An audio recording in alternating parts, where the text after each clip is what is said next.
All right, I am Mr. Ferguson, and this is the protein synthesis transcription interview. Now, making a protein occurs in two different parts, and we call these transcription and translation. Today's lecture here is only going over transcription, so we're going to build the template strand, which is the mRNA, that will later build the actual protein, which that is translation. And as I said, we're going to cover that another day.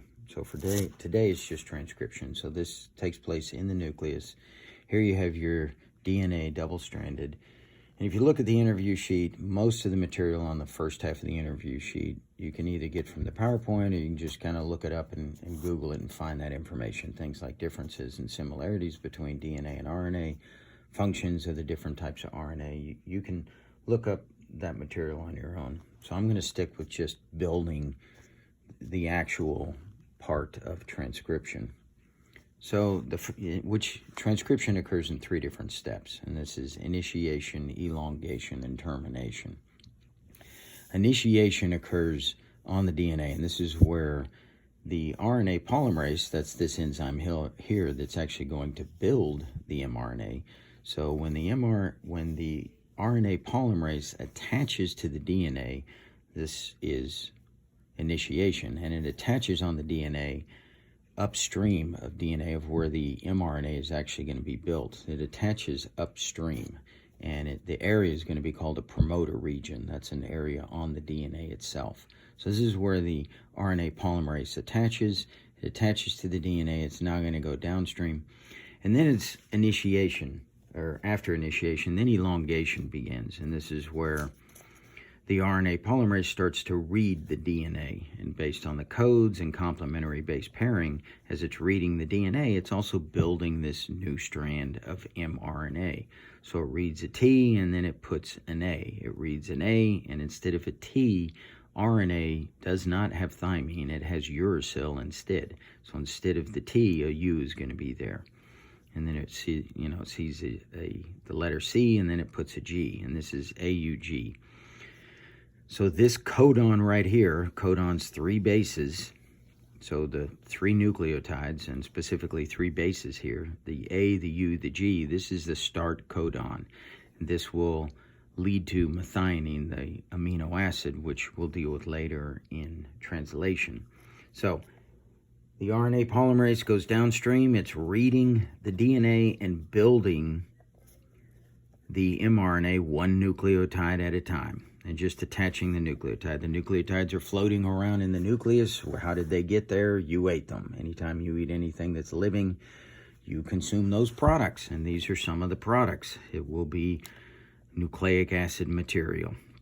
So the RNA polymerase goes downstream, building this mRNA structure right here, and you can see it's going down. Now it's two different colors. I got this red and blue, light blue. You'll see this later as to why this is. So once it gets down to the end, then elongation and complementary base pairing, that's done. And then it's going to hit a region, meaning the RNA polymerase comes to a region in the DNA where it hits what we call a terminator. And this means termination now occurs, and that's the last step of building the mRNA.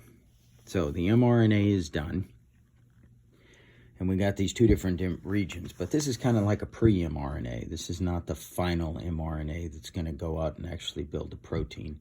And you can see I just selected a couple different regions here. And here is another enzyme, and each wheel here represents what we call a SNRP, an SNRNP. And when you put them together, it makes what's called a spliceosome. And this spliceosome will go in and actually remove certain sections. It will splice out certain sections. So the word splicing here means you're not just cutting something out. You're cutting something out, and you're also reattaching the ends. So let's say the spliceosome is going to cut out this red region. It's not just removing the red region. It's also attaching the two blue regions at the same time. So we have now spliced out this one area. And then we're going to splice out this other area. And these areas that have been spliced out, we call these introns. These are the ones that are removed. The areas that stay behind that lead to building the actual protein, we call the exons. So the introns here, they get spliced out by the spliceosome, and the exons have been attached together.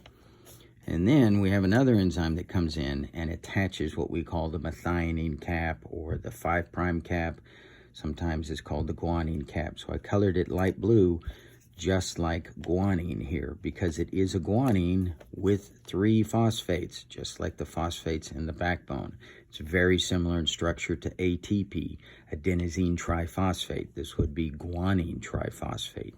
So that is your 5' cap. And then another enzyme comes along and puts on a poly-A tail. It attaches just a bunch of random adenine structures to the end of the actual mRNA. So this is our completed mRNA right here. And you can read each 3 letters. Again, each 3 letters is a codon. This codon will lead to a specific amino acid, but that's in the next step. So this mRNA leaves the nucleus through the nuclear pore, meaning it is now in the cytoplasm at that point. It will attach to a free or bound ribosome, and translation will begin. The reason, though, the 5' cap is put on is it's put on the 5' side. So it's a 5' connection right here on this section. That's a 5' connection. So no enzyme can come in and break it down. So in this structure, when the mRNA attaches to a ribosome or ribosomes and starts making proteins, enzymes can only start breaking this down. This structure is very temporary, and the poly-A tail is the only area that enzymes attach, and they start breaking this down. And by doing that, it gives the mRNA time to make multiple proteins before enzymes start breaking down the actual code part. So that's the reason for these structures.